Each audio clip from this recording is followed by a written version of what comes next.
Lindsey Graham, lawyer, U.S. Air Force Reserve Colonel, and senior U.S. Senator from South Carolina. Born July 9, 1955, Graham was the first in his family to attend college. Graduating from the University of South Carolina in 1977, he continued on to receive his Juris Doctor from the University of South Carolina School of Law in 1981. By 1982, Graham began his 6.5 years of service on active duty as an Air Force lawyer. Upon leaving, Graham joined the South Carolina Air National Guard, where he actively served until 1993. Graham then switched to a career in politics. In 1994, he won a seat to the U.S. House of Representatives, and after serving 4 terms in the House, he was elected to the U.S. Senate in 2002. Now serving his 2nd term, Graham still characterizes himself as having conservative values. He promotes himself as a leader in balancing the federal budget, protecting American rights, and opposing amnesty for illegal immigrants. In order to know if Senator Graham is truly conservative, let's examine his stance on preemptive war, international treaties and organizations, involvement with the Council on Foreign Relations, as well as his stance on big government. Since Senator Graham has served in the military and promotes himself as a backer of Friends in Uniform, let's begin with his views on preemptive war. Starting in 2002, shortly after 9/11, Senator Graham voted in favor of using preemptive war against Iraq. Then, in 2005, Graham voted against a bill that would have eventually withdrawn U.S. troops from Iraq. By 2011, while giving a speech at the Carnegie Endowment for International Peace, Senator Graham once again showed support of preemptive war by saying, 18 months ago, it was pretty bleak. The enemy was on the offensive, we were on the defensive, and President Obama's decision to send 30,000 troops into Afghanistan, I think, was correct, and not a moment too soon.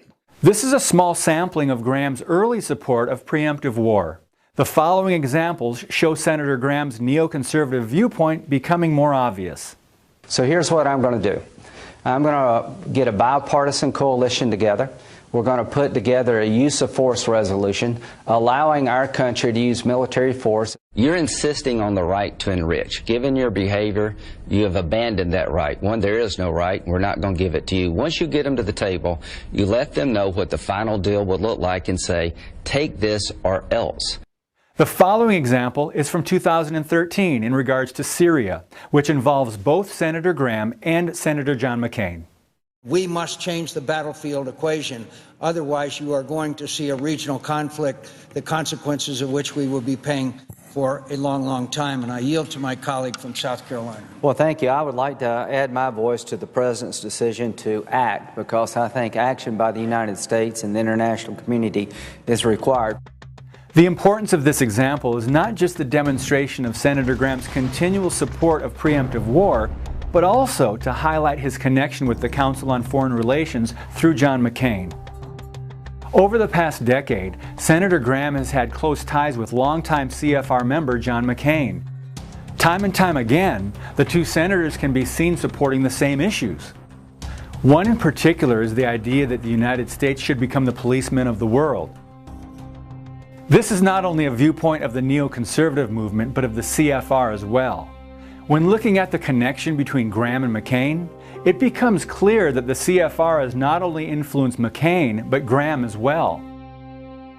Now that we know Graham's stance on war and how he aligns himself with the CFR positions, let's move on to foreign entanglements. Many conservatives see foreign entanglements, such as free trade agreements, as harmful to the U.S. economy and job market. Our founding father Thomas Jefferson warned about foreign entanglements in 1801 by saying, "I deem one of the essential principles of our government to be peace, commerce, and honest friendship with all nations, entangling alliances with none." This idea has been a guiding principle of many conservatives. Now let's see how Senator Graham has voted. In 2000, Graham voted no on withdrawing from the World Trade Organization. 2006, Graham voted for a free trade agreement with Oman. 2007, Graham voted yes in promoting free trade with Peru. 2011, Graham voted for the United States-Korea Free Trade Agreement Implementation Act. 2012, Graham supported the United Nations Law of the Sea Treaty. How are any of the preceding items in favor of the Constitution or America's sovereignty? Graham's voting record in regard to foreign entanglements reinforces his neoconservative viewpoints. If Senator Graham votes as a neoconservative on foreign issues, how do you think he will vote on domestic issues? Let's look at his views and voting record on national security and federal spending. In 2008, Senator Graham voted in favor of the bailout of Fannie Mae and Freddie Mac, as well as the Troubled Asset Relief Program, which authorized expenditures of $700 billion. 2009, Graham showed continual support of nationalizing banks. 2013, Graham voted to continue U.S. foreign aid to Egypt instead of using the money to repair U.S. bridges and other critical highway infrastructure. Now that we have seen a glimpse of Senator Graham's view on federal spending, let's see his view on national security. In 2001, Senator Graham voted in favor of the Patriot Act and its roving wiretaps. He continued his support again in 2006 and 2011. Although the Patriot Act was signed into law as a means of keeping Americans safe, citizens today are viewing it quite differently. When looking at the NSA's blanket monitoring and tracking of American cell phone data, Americans are saying it is unacceptable. Graham, however, feels quite differently. A prime example was caught on tape in 2013 during a Senate Appropriations Subcommittee hearing when Graham stated, I'm a Verizon customer. It doesn't bother me one bit for the National Security Administration to have my phone number. This is just one more example of how Senator Lindsey Graham supports the neoconservative perspective instead of true conservative values. So what can we as Americans do? For starters, many of us need to remember that politicians are working for we the people. This means the politicians' votes should represent the views of their constituents. Next, we need to make sure politicians are voting for what they say they stand for. This will take some education on your part. However, it is easier today than ever before. One tool that has been very effective in helping voters is the New American Magazine's The Freedom Index.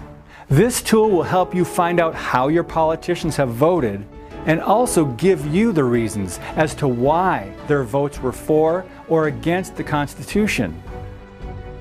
As we become more educated, we need to share that education with others. Find out how constitutional your politicians really are and then hold them accountable. Together, we can raise awareness and make a difference.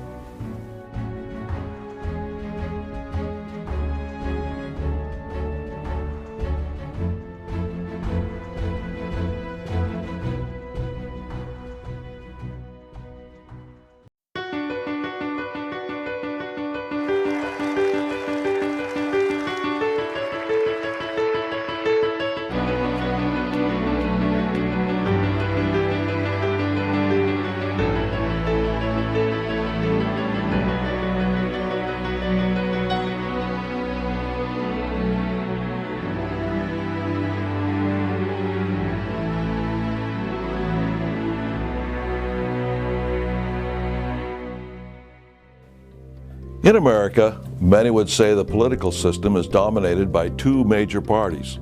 One side, the left, is the Democrat Party, also known as liberals. On the other, the right, is the Republican Party, also known as conservatives.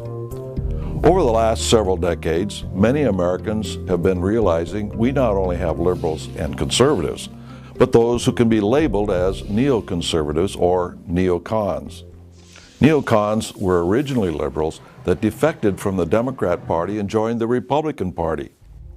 Those early neocons did not change their views and beliefs. Instead, they began to change the views and beliefs of the Republican Party.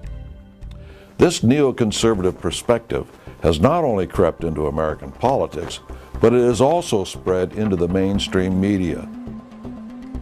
Today's media outlets are essential to the neoconservative movement. They have proven very effective in influencing public opinion when it comes to politicians and their views. Politically speaking, neoconservatives sound conservative while campaigning, but once safely in office, they do not support the constitutional viewpoint with their votes. For example, an individual may endorse the Second Amendment, but then turns and votes for a policy that would limit our right to bear arms, such as the United Nations Arms Trade Treaty. In other words, politicians often say one thing, but then vote completely the opposite. In order to pick out the neoconservatives from the true conservatives, here are some characteristics to look for.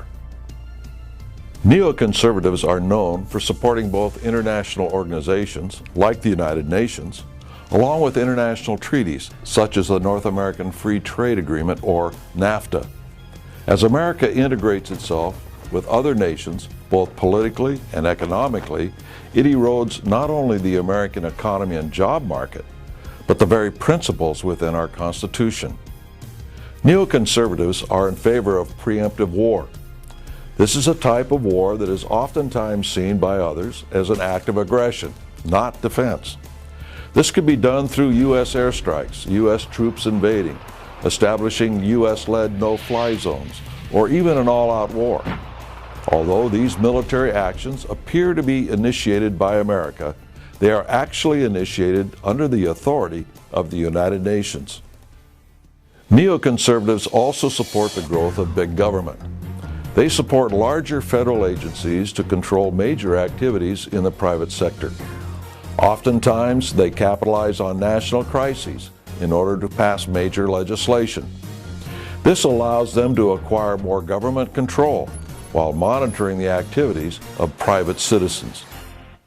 Neoconservatives are often members or linked to the Council on Foreign Relations. The CFR is an influential organization that supports a New World Order. They achieve this by persuading many high-ranking individuals to support foreign policy issues, such as free trade and other multinational partnerships. Many neoconservatives do not tout their affiliation with the CFR. A good example is former Vice President Dick Cheney. Well, Les, Pete, I want to thank you all for the warm welcome today. I see a lot of old friends in the room, and it's good to be back at the Council on Foreign Relations. As Pete mentioned, I've been a member for a long time and was actually a director for some period of time. I never mentioned that when I was campaigning for re-election back home in Wyoming. Identifying neoconservatives can be difficult because many of their viewpoints appear to be in support of American ideals.